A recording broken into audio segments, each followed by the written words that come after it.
Nu, čau! Čau! Es skatos, tev ir kārbas pilnīgi jau sagatavotas, lai kam baigais stāsts būs. Nezinu, cik baigais, bet vienkārši atgādināsim, kas Subaru vēderā. Ja? Nu, motors pats par sevi, kas to motoru jaudu atdod uz riteņiem. Tās ir ātrumkārbas, tā ir transmisija.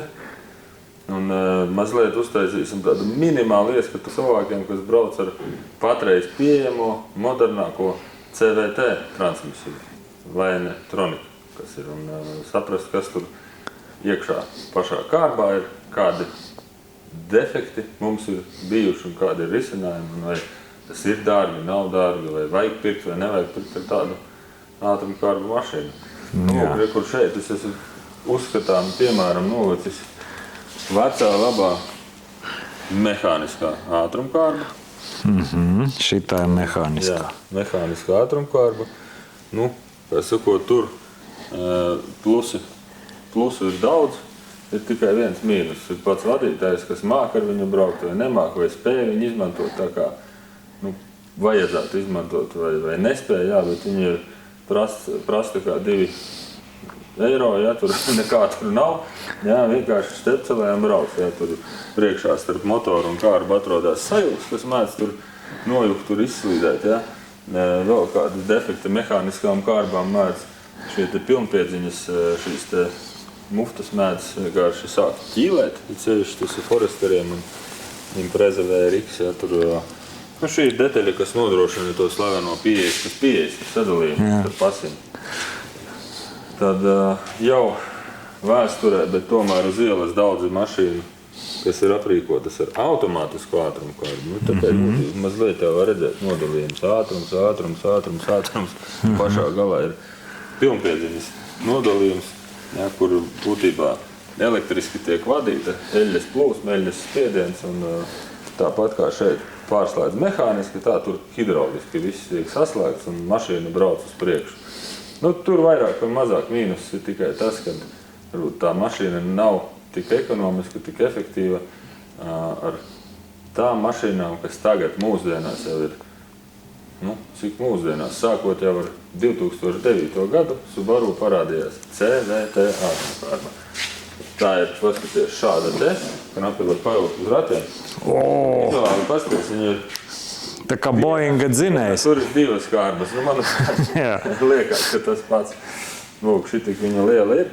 Un ar šādu ātrumkārbu mašīnas mūsdienās brauc labi, manuprāt. Es pats arī braucu ar šāda tipa ātrumkārbu. Man ļoti patīk, cik efektīvi tiek izmantota dzinēja jauda, jo šī ir bezpakāpju ātrumkārba. Ja? Nu, kā tad viņa darbojās iekšā, kur ir tādi 2 lieli ruļi, konus. Ja, starp konusiem lūk šāda ķēde brauc, ja, un attiecīgi konus paplašoties vai sarājoties veidojās diametru, un tā diametru starpība arī veidotās attiecīgas, vai tas auto brauc ātrāk vai brauc lēnāk. Un te ir arī plusi, un tieši šī pat vietā ir arī mīnus. Paskaties, šitas ir metāls, šitas arī metāls. Es domāju, metāls par metālu visu mūžu brauc, kas tur var būt labs par ēst. Jā, bet tas labais, kas tur ir eļļa. Eļļa, par kuru ir mīti tagad jāmaina vai nav jāmaina, cik bieži ir jāmaina.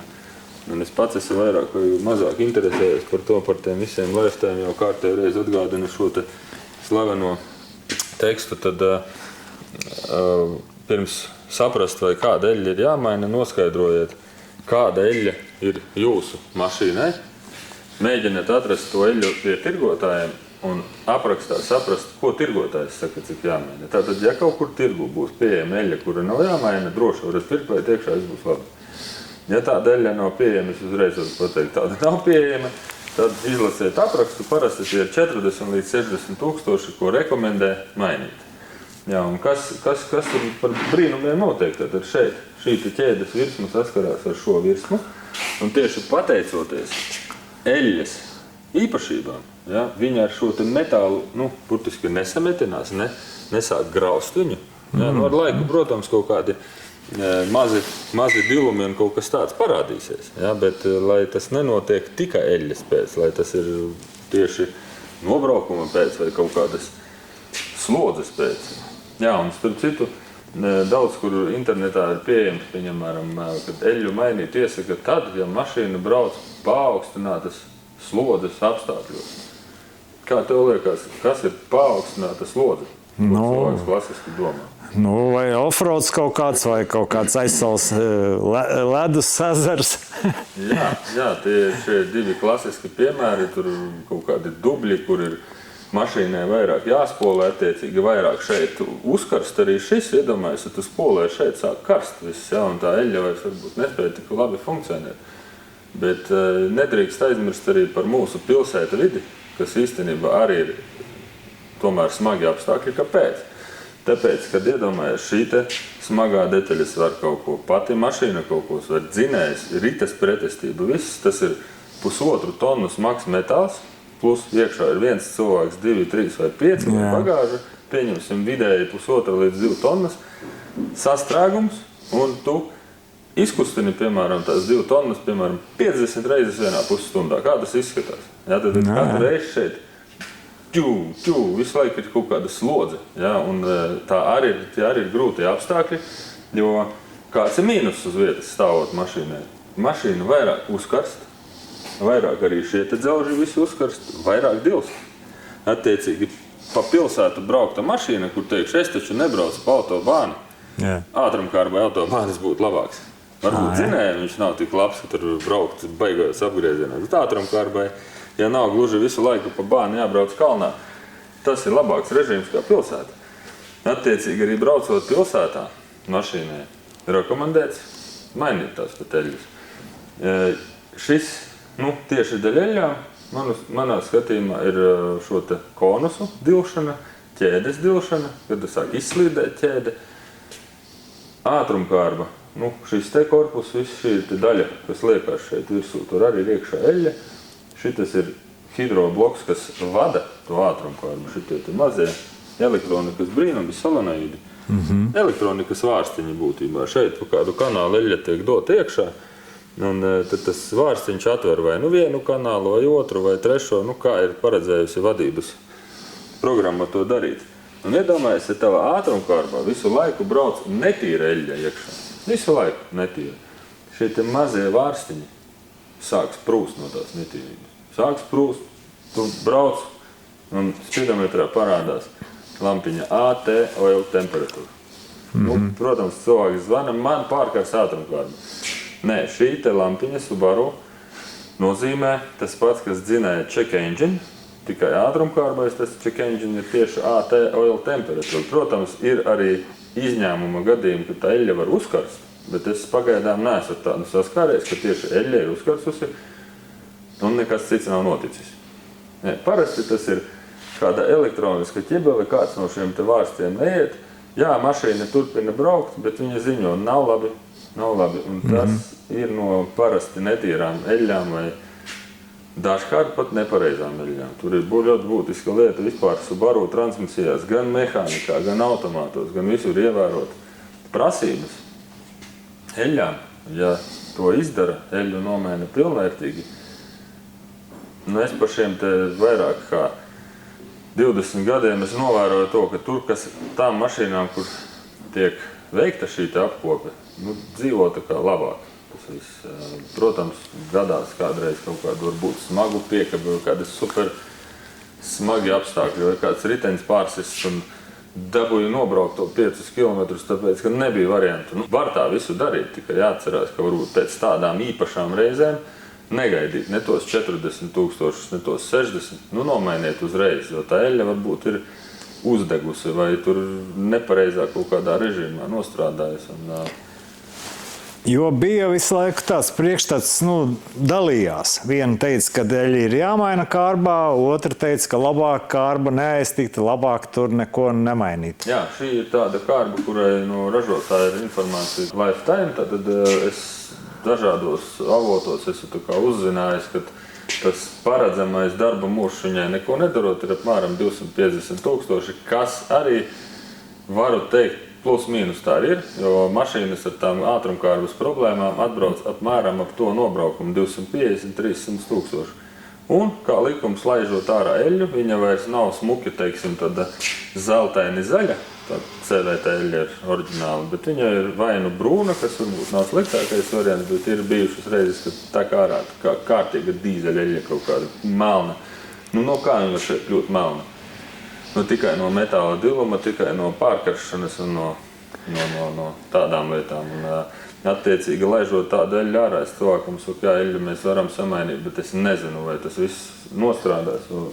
Atceramies, hidrolbloks pilns ar tām netīrībām. Arī šāda detaļa, kas man tur ir, nē, viņa nav tur, viņa ir noslēpusies, arī kur šeit.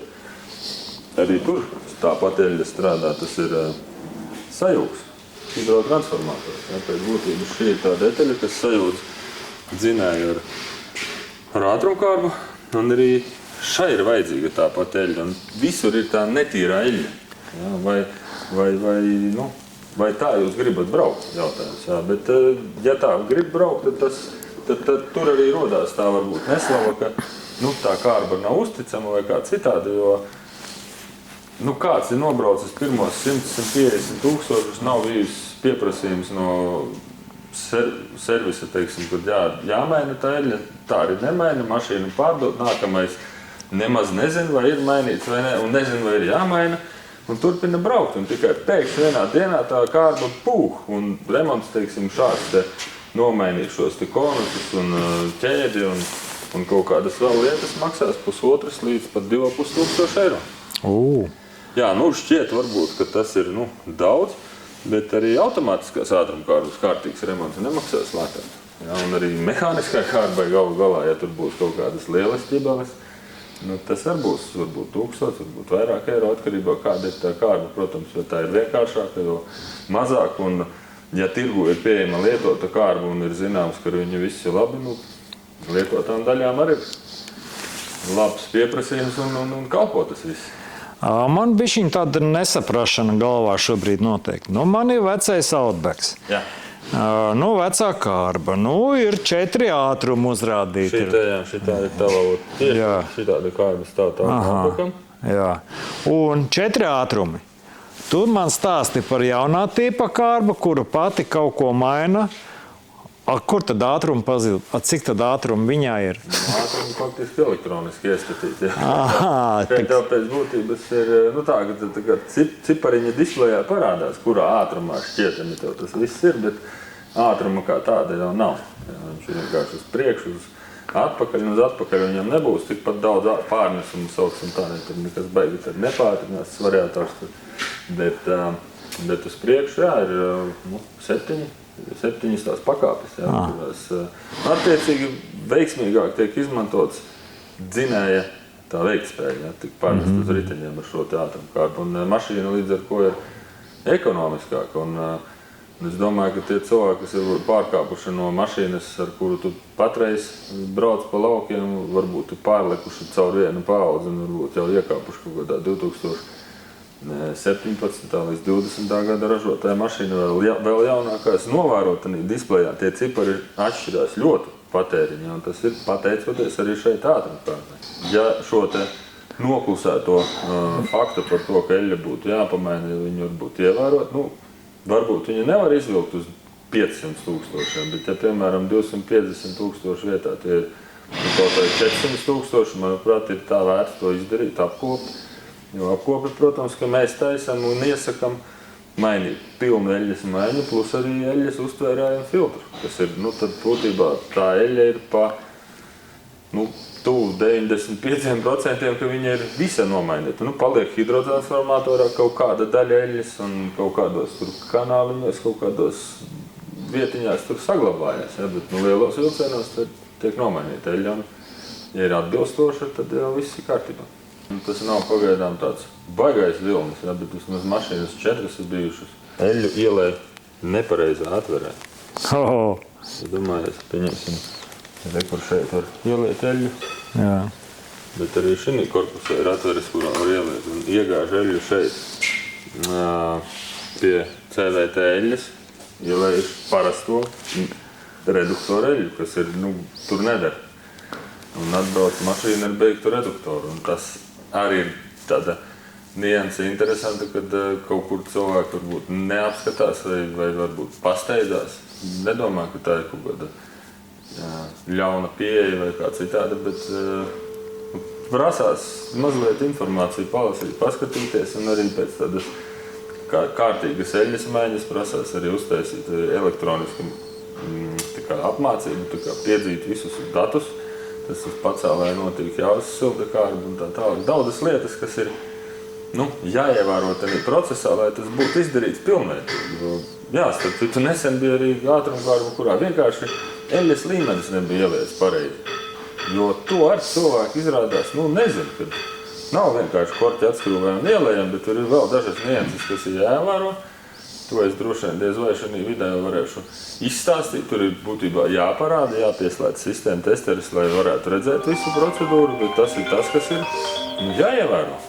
Un tad tā transmisija pārsteigums neradīs.